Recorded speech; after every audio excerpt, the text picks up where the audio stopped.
Hello guys, praise the lord. నా పేరు హనోక్. ఈరోజు మనం ఈ వీడియోలో క్రైస్తవులు లవ్ మ్యారేజ్ చేసుకోవచ్చా, లవ్ మ్యారేజ్ చేసుకోవడం కరెక్టా తప్ప అన్న విషయాన్ని తెలుసుకుంటాం. అలానే లైఫ్ పార్ట్నర్ విషయంలో దేవుని చిత్తాన్ని మనం ఎలా తెలుసుకోవాలి అన్న విషయాన్ని కూడా తెలుసుకుంటాం. అలానే క్రైస్తవుల పెళ్ళిళ్ళలో తాళి కట్టవచ్చా, తలంబ్రాలు వేసుకోవచ్చా అన్న ఈ క్వశ్చన్స్కి మనం ఈ వీడియోలో ఆన్సర్స్ తెలుసుకుంటాం. అంతకంటే ముందు ఛానల్కి ఎవరైనా కొత్త వస్తే తప్పకుండా లైక్, షేర్, సబ్స్క్రైబ్ చేయడం మాత్రం మర్చిపోకండి. ఈ వీడియోని లైక్ చేసి ఈ వీడియోని పూర్తిగా చూడండి. ఇంకా మనం టాపిక్లోకి వెళ్దాం. క్రైస్తవులు లవ్ మ్యారేజ్ చేసుకోవచ్చా, అది తప్ప కరెక్ట్ అని అంటే ఫస్ట్ మనకు లవ్ అంటే ఏంటిదో తెలియాలి. ఈ రోజులలో చాలామందికి లవ్ అంటే ఏంటిదో తెలియదు. లవ్ అనే టైటిల్ పెట్టి దాని కింద వాళ్ళకి నచ్చినవి చేస్తున్నారు, కానీ అందులో లవ్ ఉండదు, ఏముండదు. చాలామందికి లవ్ అంటే ఏంటిదో తెలియదు, అందులో ఏముంటుందో తెలియదు, ఎలా ప్రేమించాలో తెలియదు. ఏదో బాడీలో కొన్ని చేంజెస్ రాగానే ఒకరిని చూసి అట్రాక్ట్ అవుతారు, అదే లవ్ అనుకుంటారు. కానీ అది లవ్ కాదు, అది ఇన్ఫాక్చువేషన్. అలా లవ్ లేకుండా ఇన్ఫాక్చువేషన్తో అట్రాక్ట్ అయ్యి లవ్ చేసుకున్న చాలామంది విడిపోతారు. లవ్ చేసుకొని పెళ్లి చేసుకున్న వాళ్ళు ఎందుకు పెళ్లి చేసుకున్నానరా బాబు అని చెప్పేసి బాధపడతారు. కొంతమంది విడాకులు కూడా తీసుకుంటారు. ఎవరో ఒక్కరు ఇద్దరు హ్యాపీగా ఉంటారు అంతే. ఎందుకంటే ఆ ఏజ్లో నిజమైన ప్రేమ అంటే ఏంటిదో తెలియదు. ఇప్పుడు మీరు నన్ను అడగొచ్చు, నిజమైన ప్రేమ అంటే ఏంటిదని చెప్పేసి. నేను బైబిల్ని అడుగుతా. బైబిల్ ఏం చెప్తుందంటే నిజమైన ప్రేమ దీర్ఘకాలం సహిస్తుందని చెప్తుంది. నిజమైన ప్రేమ దయ చూపిస్తుందని చెప్తుంది. నిజమైన ప్రేమ అమర్యాదగా నడుచుకొనదు. నిజమైన ప్రేమ అన్నిటినీ తాలుకుంటుంది, స్వప్రయోజనమును కోరుకొనదు. నిజమైన ప్రేమ త్వరగా కోప్పడదు. ఇంకా మీరు మొదటి కొరింథీయులకు రాసిన పత్రిక 13వ అధ్యాయం 4-8 వరకు చూసుకుంటే చాలా విషయాలు అక్కడ ప్రేమ గురించి ఉంటాయి. ఇవన్నీ మనం కూడా కలిగి ఉండాలనంటే మనము దేవుని ప్రేమను కలిగి ఉండాలి. దేవుని ప్రేమను మనం రుచి చూచినప్పుడు దేవుని ప్రేమ మనలో ఉంటుంది. అప్పుడు మనము ఇవన్నీ కలిగి ఉంటాము. అప్పుడు మీకు నిజమైన ప్రేమ అంటే ఏంటిదో తెలుస్తుంది. అప్పుడు మీరు ఇంట్లో చెప్పి లవ్ మ్యారేజ్ చేసుకోవచ్చు, అస్సలు తప్పు కాదు. ఇప్పుడు మనము ప్రేమ గురించి తెలుసుకున్నాం కదా. ఇప్పుడు లైఫ్ పార్ట్నర్ని ఎలా చూస్ చేసుకోవాలి, దేవుని చిత్తాన్ని ఎలా తెలుసుకోవాలి, అసలు దేవుని చిత్తం మనకు ఎలా తెలుస్తుంది అన్న విషయాలను గురించి తెలుసుకుందాం. దానికన్నా ముందు మ్యారేజ్ గురించి ఒక చిన్న విషయం చెప్తా.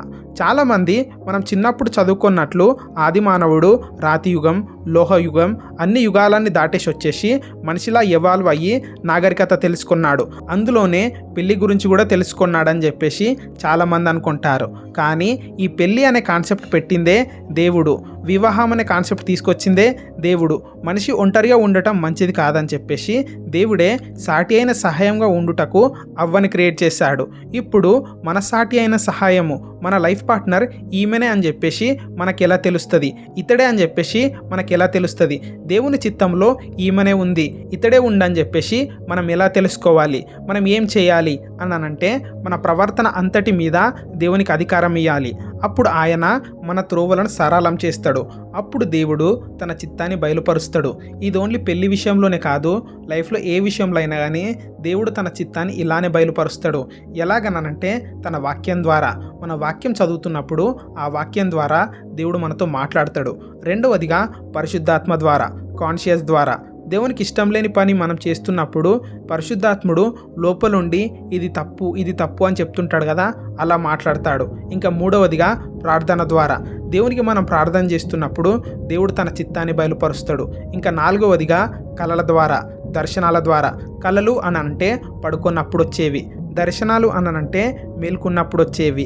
తల్లి అయిన మరియమ్మకు దేవదూత మాట్లాడింది దర్శనంలో, అయితే యోసేపు పడుకున్నప్పుడు యోసేపుతో దేవదూత మాట్లాడింది కలలో. ఇంకా ఐదవదిగా దేవుని సేవకుల ద్వారా, దేవుని భక్తుల ద్వారా దేవుడు తన చిత్తాన్ని బయలుపరుస్తాడు. ఇంకా ఆరవదిగా పరిస్థితుల ద్వారా.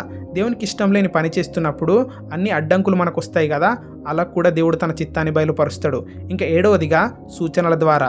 ఎగ్జాంపుల్గా చెప్పాలనంటే అబ్రహాము తన కుమారుడైన ఈసాకుకు ఒక మంచి అమ్మాయిని తీసుకొని రమ్మని ఎలియాజరును పంపుతాడు.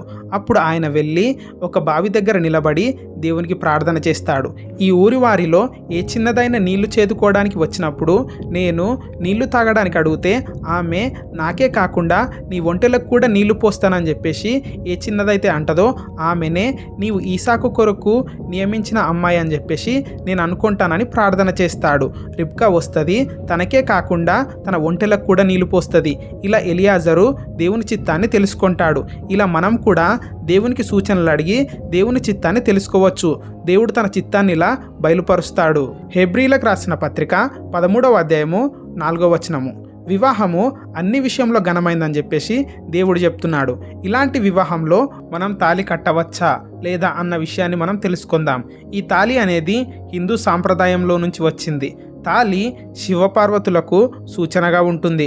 అయితే అప్పట్లో ఉన్న క్రైస్తవులు ఏం చేశారనంటే కొన్ని విషయాలు మనం వీళ్ళకి చెప్దాము, ఇలా చేస్తే బాగుంటుందని కొన్ని విషయాలు చెప్పారు. అందులో ఒకటి ఈ తాళి గురించి.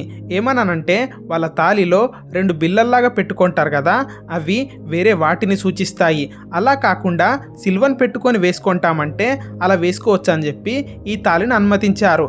అది గ్యారంటీగా వేసుకోవాలని కాదు, పక్కా వేసుకోవాలని కాదు, మీకు ఇష్టమైతే వేసుకోండి, మీకు కంఫర్టబుల్ అయితే వేసుకోండి అని చెప్పారు. అది మీకు ఇష్టం లేదనుకో రింగ్ పెట్టుకోవచ్చు. అది కూడా ఇష్టం లేదనుకో పెళ్ళిళ్ళు బైబిల్ మార్చుకోవచ్చు. ఇక్కడ నేనేం చెప్పాలనుకుంటున్నానంటే ఎలా పెళ్లి చేసుకుంటున్నాం అన్నది కాదు, ఎవరిని పెళ్లి చేసుకుంటున్నాం అన్నది చాలా ఇంపార్టెంట్. ఇంకొకటి, పెళ్ళిలో అక్షంతలు వేసుకుంటారు కదా, పసుపు, బియ్యము, జొన్నలు కలిపి అక్షంతలు వేస్తారు కదా, ఆ అక్షంతలు కూడా హిందూ సాంప్రదాయాన్ని సూచిస్తాయి. ఆ అక్షంతల వెనకాల ఒక విశ్వాస ప్రమాణం ఉంది. ఏంటంటే ముక్కోటి దేవతలు వచ్చి దీవిస్తున్నారని. మనం ముక్కోటి దేవతలను నమ్మం కదా, అయితే సెలబ్రేషన్స్ కోసం మనము పువ్వులను చల్లుకోవచ్చు, థర్మాకోల్ ఉండలను చల్లుకోవచ్చు సెలబ్రేషన్స్ కోసము. ఇప్పుడు మీకు ఇంకొక డౌట్ రావచ్చు, పెళ్ళిలో వంటికి పసుపు రాయొచ్చా అని చెప్పేసి. అసలు పసుపు అంటే ఏంటి? అదొక యాంటీబయోటిక్. వివాహంలో వధువు వరుడు చాలా అందంగా కనిపించాలని చెప్పేసి ఒంటికి పసుపును రాస్తారు. దాని వెనకాల ఎలాంటి సూచన లేదు, ఎలాంటి సాంప్రదాయ విశ్వాసం కూడా లేదు.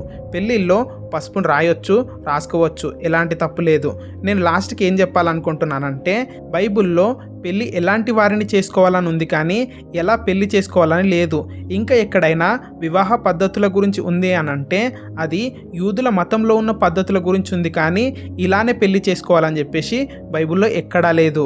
ఎవరిని పెళ్లి చేసుకోవాలి అని అంటే మీరు విశ్వాసి అయితే మీరు ఒక విశ్వాసిని పెళ్లి చేసుకోండి. ఇప్పుడు కొంతమంది వచ్చి అంటారు నేను విశ్వాసిని కానీ వేరే వాళ్ళని పెళ్లి చేసుకుంటా అంటారు, పెళ్లి చేసుకొని మారుస్తా అంటారు. నీ వల్ల అవ్వదు అంటే కూడా వినరు, వాళ్ళనే పెళ్లి చేసుకొని మారుస్తా అంటారు. బైబిల్లో అందరికంటే పెద్ద జ్ఞాని రాజు అయిన సలమోన్ వల్లనే అవ్వలేదు తన భార్యను మార్చడం, తన భార్యలని మార్చడం. బైబిల్లో ఒక మాట ఉంటుంది, 2 కొరింథీయులు 6:14, మీరు అవిశ్వాసులతో జోడుగా ఉండకుడి, నీతికి దుర్నీతితో ఏమి సాంగత్యము, వెలుగునకు చీకటితో ఏమి పొత్తు అని ఉంటుంది. విశ్వాసి అయిన నీకు అవిశ్వాసి ఎలా సెట్ అవుతుంది? బైబిల్లో దేవుడి మాట చెప్పాడు, వివాహము అన్ని విషయంలో ఘనమైనదని చెప్పేసి. కాబట్టి పెళ్ళిని జాగ్రత్తగా చేసుకోండి, దేవునికి మహిమకరంగా చేసుకోండి. ఇంకొక ఇంపార్టెంట్ థింగ్, పెళ్ళి ఎలా చేసుకుంటున్నామన్న దానికన్నా ఎవరిని చేసుకుంటున్నామన్నది చాలా ఇంపార్టెంట్. మనం లైఫ్లో సక్సెస్ అవ్వాలనంటే మన లైఫ్ పార్ట్నర్ రోల్ చాలా ఉంటుంది. ఇప్పటి నుంచి అయినా లైఫ్ పార్ట్నర్ గురించి ప్రేయర్ చేసుకోండి, దేవుని చిత్తాన్ని తెలుసుకోండి. మీకు, మీ ఫ్యామిలీకి, దేవునికి విశ్వాసకరంగా ఉండే వారిని పెళ్లి చేసుకోండి. మా ఈ వీడియో కనుక మీకు నచ్చినట్లయితే తప్పకుండా మీ ఫ్యామిలీ అండ్ ఫ్రెండ్స్కి షేర్ చేయండి. ఈ వీడియో కనుక మీకు ఇన్ఫర్మేటివ్ అనిపిస్తే లైక్ చేసి సబ్స్క్రైబ్ చేయండి. మళ్ళీ ఒక మంచి వీడియోతో మళ్ళీ మీ ముందుకు వస్తా. Praise the lord.